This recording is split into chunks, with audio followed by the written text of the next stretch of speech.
Assalamualaikum warahmatullahi wabarakatuh. Kami dari kelompok 5 akan mempresentasikan hasil diskusi kelompok kami mengenai isu sekuritisasi manusia perahu di Australia.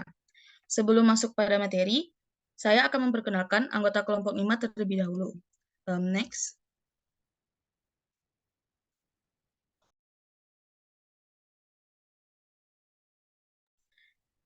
Anggota kelompok 5 yang pertama yaitu ada Rada Taurin Azhara Siddiq. Yang kedua ada Aditya Abasya Abdullah. Yang ketiga ada Debbie Yulini Putri. Keempat ada Muhammad Hafiz Anandita. Yang kelima Fariza Khairani. Yang keenam Haider Faik Erianto. Dan yang ketujuh ada Cindy Amelia. Next.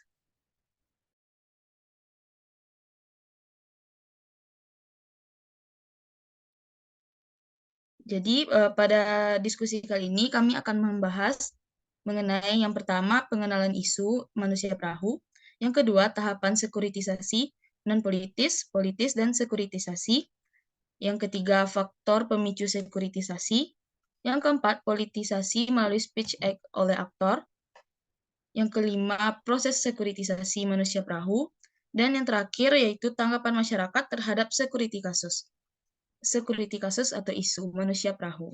Oke, next. Baiklah, pada bagian pengenalan isu akan disampaikan oleh saya sendiri, yaitu kesulitan pemerintah Australia untuk menangani para pencari suaka, khusus untuk manusia perahu ini atau yang disebut oleh boat people, karena pemerintah kesulitan untuk menangani secara layak dan manusiawi, karena mereka terus bertambah tiap tahunnya. Pada data pada tahun 2012, sebanyak 17.202 pencari suaka tiba di Australia dengan menggunakan 278 perahu yang kebanyakan dari negara Sri Lanka, Afghanistan, Iran, dan Pakistan. Pada pertengahan Juli 2013, tidak kurang dari 14.000 pencari suaka datang ke Australia. Poin kedua yaitu pada masa pemerintahan Perdana Menteri Abbott, pemerintah Australia menggelar Operation Sovereign Border, yaitu suatu kebijakan yang mengatur dan mengurangi pencari suaka. Kebijakan ini diklaim lebih komprehensif dan koordinatif guna mengurangi serta menghentikan membanjirnya para pencari suaka. Namun, kebijakan ini dianggap tidak efektif dan menuai kritik dari dalam dan luar negeri. Terkhusus bagi pemerintah Indonesia, karena Indonesia dan Australia saling berbatasan. Jadi para pencari suaka ini akan langsung ke Indonesia, padahal Indonesia belum meratifikasi mengenai kebijakan pencari suaka tersebut. Dan juga pemerintah muncul kritikan terhadap pemerintah Australia yang dianggap menghamburkan uang pembayaran pajak dari hasil penanganan pencari suaka ini yang karena tidak sesuai. Jadi selanjutnya pada pembicara kedua akan disampaikan oleh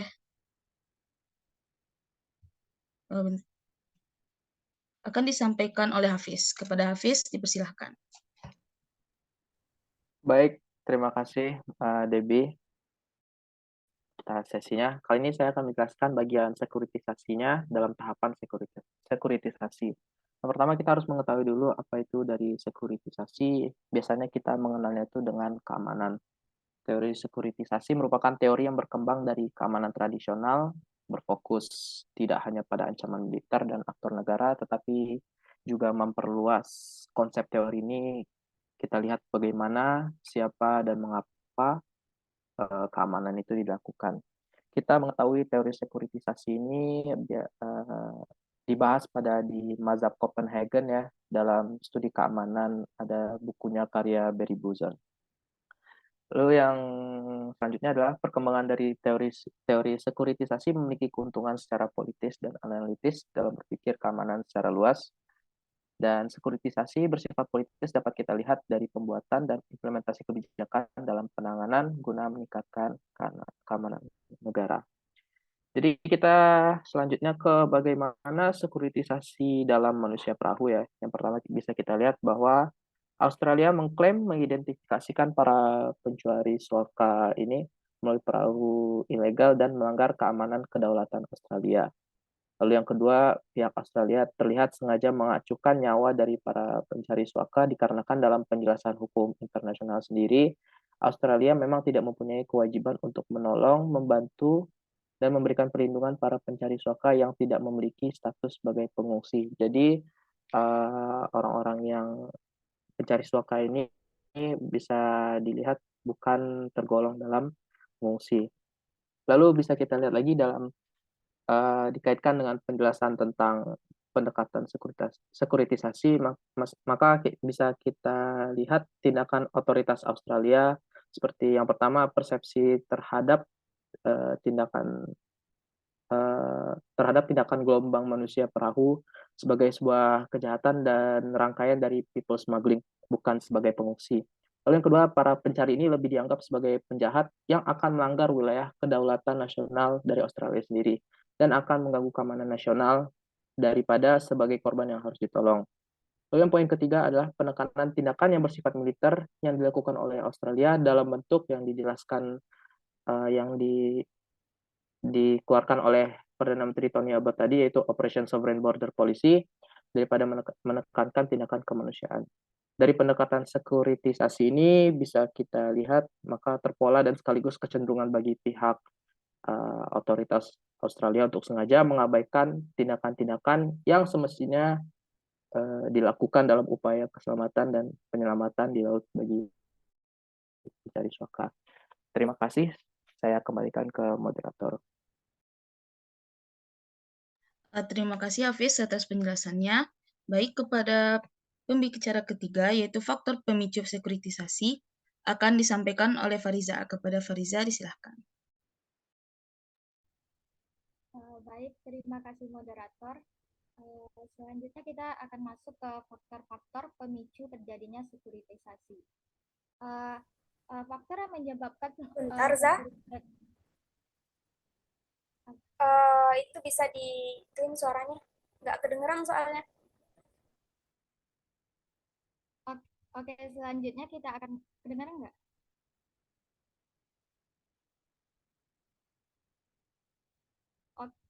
Selanjutnya kita akan masuk ke faktor pemicu sekuritisasi. Kedengeran nggak? Lanjut aja, nggak apa-apa sih.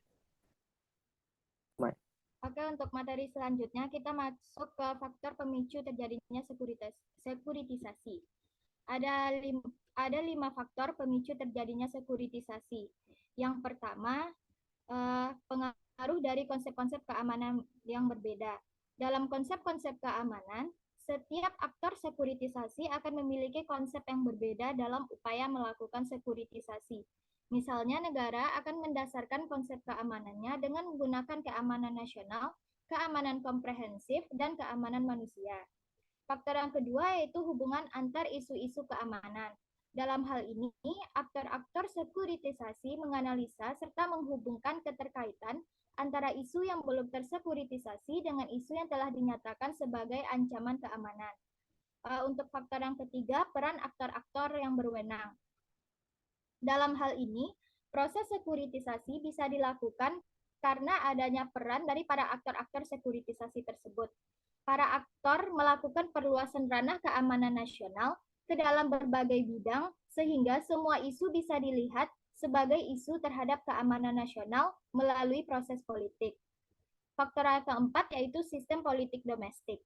Dalam proses sekuritisasi, sistem politik domestik dapat memberikan pengaruh dalam terjadinya sekuritisasi ini. Pengaruh tersebut bisa bersifat baik ataupun buruk. Ini didasarkan pada keadaan sistem politik domestik yang ada.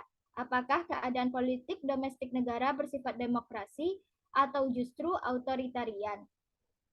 Faktor yang kelima yaitu norma-norma internasional. Norma-norma internasional mampu mengembangkan suatu isu yang mulanya bukan merupakan isu yang tersekuritisasi, hingga kemudian isu tersebut disekuritisasi. Terima kasih, saya kembalikan kepada moderator. Terima kasih kepada Fariza dalam menjelaskan materinya. baik kepada pembicara keempat, yaitu politisasi melalui speech act oleh aktor, akan disampaikan oleh Cindy. Kepada Cindy, dipersilahkan. Oke, terima kasih Debbie. Selanjutnya kita masuk ke dalam politisasi melalui speech act oleh aktor. Nah, dapat diketahui dari kasus yang telah disebutkan oleh Debbie tadi bahwa aktor yang berperan dalam kasus ini yaitu ada Tony Abbott. Tony Abbott ini dari Partai Liberal ya. Nah, Tony Abbott ini pada saat itu pada saat dia melakukan speech act itu posisi dia pada saat itu yaitu calon Perdana Menteri Australia. Nah, politisasi ini dilakukan politisasi melalui speech act ini dilakukan dengan lantang oleh Tony Abbott dalam pemilu pada tahun 2013. Nah, isi dari speech act yang dilakukan oleh Tony Abbott ini pada saat itu ada berisikan tentang bentar. Nah, yang pertama itu ada Tony Abbott ini mengatakan bahwa Partai Liberal Tony Abbott yang merupakan bagian dari Partai Liberal mengklaim bahwa terjadi peningkatan yang drastis dari jumlah pencari suaka yang menggunakan perahu secara ilegal sejak Partai Buruh berkuasa. Nah, selanjutnya dalam pengelolaan bagi para pencari suaka ini, Partai Buruh telah menghamburkan uang para pembayar pajak itu menurut Partai Liberal dan oleh karena hal inilah makanya Tony Abbott itu mengusung suatu kebijakan yang tadi telah disebutkan sebelumnya yaitu kebijakan The Coalition's Operation Sovereign Border Policy.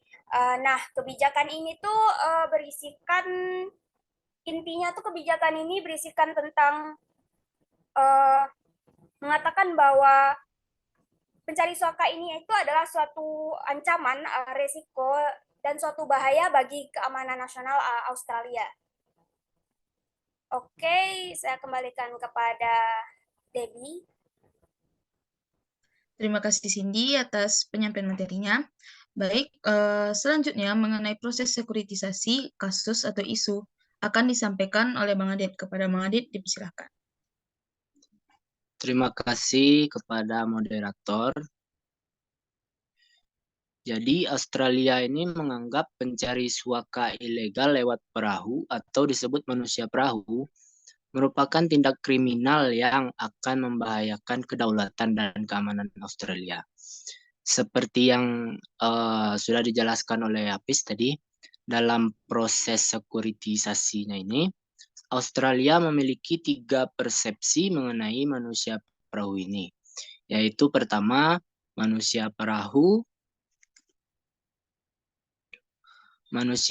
lebih dipandang sebagai bagian dari penyelundupan manusia, bukan pengungsi. Kedua, manusia perahu merupakan tindakan yang sewaktu-waktu akan mengancam kedaulatan dan keamanan Australia. Ketiga, penekanan militer dalam rangka Operation Sovereign Border Policy ini lebih ditekankan dibanding penekanan kemanusiaan. Mengapa Australia yang mengusung HAM melakukan hal yang kontradiktif tersebut? Kebijakan yang dilakukan Australia ini tidak lepas dari budaya politiknya yang berpandangan Almond Perils, yaitu ketakutan terhadap ras tertentu, dan Islamofobia. Islamofobia yang berkembang di Australia ini dan Almond Perils dalam kasus ini adalah ketakutan masyarakat Australia terhadap manusia perahu yang mayoritasnya berasal dari Timur Tengah. Jadi mereka tuh karena Islamofobia dan Almond Perils tuh takut kalau misalnya orang-orang dari Timur Tengah yang manusia perahu ini nanti akan mengancam kedaulatan dan keamanan Australia. Sehingga penghalangan mobilitas manusia perahu ke Australia menjadi ide politis bagi golongan partai untuk mencari suara masyarakat. Kegiatan menghalangi manusia perahu untuk masuk ke Australia menjadi acuan utama bagi pemangku jabatan dalam mengimplementasikan kebijakannya. Australia menginisiasi skema detention center, yaitu kebijakan menahan individu yang dicurigai melakukan pelanggaran visa, masuk secara ilegal atau kedatangan tanpa izin, serta mereka yang akan dideportasi dan dikeluarkan sampai keputusan dibuat oleh otoritas imigrasi untuk memberikan visa dan melepaskan mereka ke masyarakat atau memulangkan mereka ke negara keberangkatan mereka. Maksud sebenarnya adalah pembuangan manusia perahu ke wilayah sekitarnya seperti Papua Nugini, Indonesia, dan Nauru. Pengabaian HAM dan ratifikasi undang-undang tentang pengungsi ini dilakukan Australia sebagai upaya sekuritisasi negaranya yang berdasar Almond Perils dan Islamophobia yang mereka anut. Sekian, kembali ke moderator. Terima kasih kepada Bang Adit. Pembicaraan selanjutnya yaitu mengenai tanggapan masyarakat terhadap sekuritisasi kasus yang akan disampaikan oleh Faik. Kepada Faik, disilahkan. Oke, baik. Terima kasih banyak moderator. Selanjutnya kita memasuki bagaimana sih tanggapan dari Australia sendiri, dari pihak Australia terhadap sekuritisasi fenomena manusia perahu ini. Nah, seperti yang sudah dijelaskan oleh sebelumnya ya, kebijakan dan aksi serta respon dari Australia ini sangatlah kontradiktif dengan klaim dan citra Australia di mana mereka ini memiliki prinsip menjunjung tinggi demokrasi serta mengedepankan HAM atau hak asasi manusia. Nah, dari penanganan yang dilakukan oleh Australia ini sangatlah jelas gitu ya. Mereka ini mengabaikan hak-hak serta kewajiban untuk menyelamatkan para pencari suaka ini atau manusia perahu ini di laut ketika hendak memasuki wilayah Australia. Bahkan seperti yang sudah dijelaskan tadi, para pencari suaka ini sudah dari awal nih diidentifikasikan sebagai aktivitas ilegal dan secara sengaja melanggar kedaulatan wilayah Australia. Bahkan mereka ini disebut atau diidentifikasikan sebagai SIV atau Suspect Illegal Entry Vessel. Oke, baik. Nah, akan tetapi, mengapa sih pemerintah Australia sendiri dapat mengabaikan upaya penyelamatan para pencari suaka atau bahkan mereka ini mengambil tindakan yang dianggap mengabaikan keselamatan para pencari suaka atau manusia perahu ini. Nah, dalam upaya pembenahan kebijakan ini dan sekaligus untuk menghindari tanggung jawab, pemerintah Australia sendiri mereka ini berpatokan atau berdalih nih ya di bawah hukum internasional yang sampai saat ini masih berlaku. Australia sesungguhnya tidak memiliki kewajiban atau tidak ada peraturan yang mengatur untuk menolong memberi perlindungan dan menerima para pencari suaka ini untuk Australia sendiri sebagai negara penerima. Karena para pencari suaka atau manusia perahu ini tidak memiliki status sebagai pengungsi yang legal, akan tapi mereka ini masih berstatus pencari suaka. Untuk selanjutnya saya kembalikan kepada moderator. Terima kasih. Terima kasih Faik atas penyampaian materinya. Bagian terakhir yaitu kesimpulan yang akan disampaikan oleh Rada. Kepada Rada, dipersilahkan. Baiklah, terima kasih kepada moderator. Jadi kesimpulan yang dapat kita ambil dari sini ialah kebijakan Australia dalam penanganan pencarian suaka yang khususnya menggunakan perahu dengan menggunakan pendekatan sekuritisasi berdampak pada penanganan permasalahan yang tidak efektif dalam mengurangi gelombang pencari suaka serta kontradiktif terhadap nilai-nilai kemanusiaan dan keselamatan. Respon Australia sendiri lebih mengedepankan kepentingan keamanan nasional dan mengabaikan isu isu kemanusiaan serta kepentingan bersama. Hal ini dilakukan dengan aturan-aturan dan tindakan yang represif dan seringkali berkonotasi melanggar hak individu, khususnya apabila prioritas kepentingan nasional lebih mendominasi. Oleh karenanya, upaya untuk meminimalkan permasalahan pencari suaka ini harus dilandasi dengan persepsi untuk tidak mengabaikan sama sekali potensi ancaman dari para pencari suaka ini, namun juga perlu diimbangi dengan pandangan yang proporsional terhadap nilai-nilai kemanusiaan dan juga dibutuhkan kerjasama bilateral dan multilateral berdasarkan saling percaya, serta koordinasi dengan negara asal dan negara transit lainnya. Nah, penanganan manajemen perbatasan laut dan juga inisiatif keamanan akan lebih efektif dilandasi oleh kerjasama intelijen yang sesuai, di mana di level operasional dan teknis kerjasama di perbatasan mempertimbangkan etika dan juga tanggung jawab yang harus diemban oleh para penjaga pantai untuk mentaati aturan-aturan keselamatan penyelamatan. Dan ini adalah suatu penyelesaian jangka panjang yang bukan hanya sesaat sebagai komoditas bagi kepentingan rivalitas saat partai di Australia. Kerjasama keamanan perbatasan ditingkatkan dengan saling menghargai kedaulatan dan juga kepentingan bersama, dan ada baiknya apabila PM Tony Abbott meninjau ulang kebijakan dan pernyataan yang selalu provokatif dan mensekuritisasi masalah pencari suaka tersebut. Sekian kesimpulan dikembalikan kepada moderator. Terima kasih Rada atas penyampaian kesimpulannya. Dengan berakhirnya penyampaian kesimpulan tadi, maka juga berakhir penampilan dari kelompok kami. Jika ada salah dan janggal, mohon dimaafkan. Assalamualaikum warahmatullahi wabarakatuh.